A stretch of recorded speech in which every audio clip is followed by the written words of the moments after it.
ಈ ಬೇಸಿಗೆಗೆ ಕಂಫರ್ಟಬಲ್ ಆಗೋ ತರ ಡ್ರೆಸ್ ಬೇಕ್ರಿ. ಅದ್ರಾಗ ಸ್ವಲ್ಪ ದಪ್ಪ ಇದ್ದವ್ರಿಗೆ ನಮ್ಗ ಸೈಡ್ ಕಟ್ ಎಲ್ಲ ಸ್ವಲ್ಪ ಕಂಫರ್ಟಬಲ್ ಆಗೋದು ಬಹಳ ಅಂದ್ರೆ ಬಹಳ ಕಡಿಮೆ.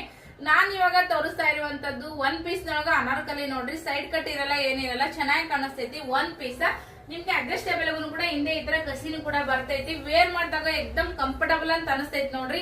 ಈ ತರ ನೀವು ಚೆನ್ನಾಗಿ ಕಾಣಿಸಬಹುದು. ಯಾರಿಗ್ ಬೇಕು ನೋಡ್ರಿ, ಎರಡೇ ಎರಡು ಕಲರ್ ಆಪ್ಷನ್ ಇದಾವ ನಮ್ಮ ಹತ್ರ.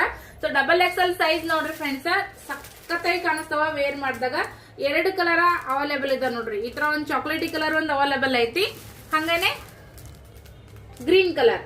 ಸೊ ಇವೆರಡು ಕಲರ್ ಇದಾವ. ಯಾವ್ದು ಬೇಕು ನೋಡ್ರಿ ಸ್ಕ್ರೀನ್ ಶಾಟ್ ತಕೋರಿ. ಓಕೆ, ಸೊ ಯಾವ್ದು ಬೇಕಾ ಸ್ಕ್ರೀನ್ ಶಾಟ್ ತಕೋರಿ.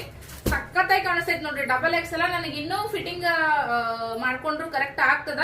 ಬಟ್ ನಾನು ಹಿಂದೆ ಅಡ್ಜಸ್ಟೇಬಲ್ ಗೆ ಈ ತರ ಕಸಿ ಐತಿ ನೋಡ್ರಿ. ಕಸಿನ ಫಿಟ್ ಆಗಿ ನಾನು ಕಟ್ಕೊಂಡಿದ್ದೀನಿ, ಹಾಗಾಗಿ ನನ್ಗ ಫಿಟ್ಟಿಂಗ್ ಮಾಡ್ಕೊಂಡ್ ಅವಶ್ಯಕತೆನೂ ಕೂಡ ಇಲ್ಲ. ಎಷ್ಟು ಚೆನ್ನಾಗಿ ಕಾಣಿಸ್ತೈತಿ ನೋಡ್ರಿ. ಯಾರಿಗೆ ಬೇಕಲ್ಲ ಫಟ್ ಅಂಡ್ ಬುಕ್ ಮಾಡ್ರಿ. ಎರಡೇ ಎರಡು ಕಲರ್ ಆಪ್ಷನ್ ಅವೈಲೇಬಲ್ ಇದಾವ ನೋಡ್ರಿ. ಈ ತರ ಬರ್ತೈತಿ ನೋಡ್ರಿ. ಸೊ ಬೇಸಿಗೆಗೆ ಕಂಫರ್ಟಬಲ್ ಆಗಿ ನಾವು ವೇರ್ ಮಾಡಬಹುದು. ಓಕೆ, ಸ್ವಲ್ಪ ಲೂಸ್ ಆಗಿ ಇದ್ರೇನೆ ನಮ್ಗ ಸ್ವಲ್ಪ ದಪ್ಪ ಇದ್ದರಿಗೆ ಚೆನ್ನಾಗಿ ಕಾಣಿಸ್ತೈತಿ. ಯಾರಿಗೆ ಬೇಕಲ್ಲ ಬುಕಿಂಗ್ ಮಾಡ್ರಿಪ್ಪ. ಎರಡೇ ಕಲರ್ ಆಮೇಲೆ ಕೇಳಿದ್ರೆ ಸಿಗಲ್ಲ. ಓಕೆ.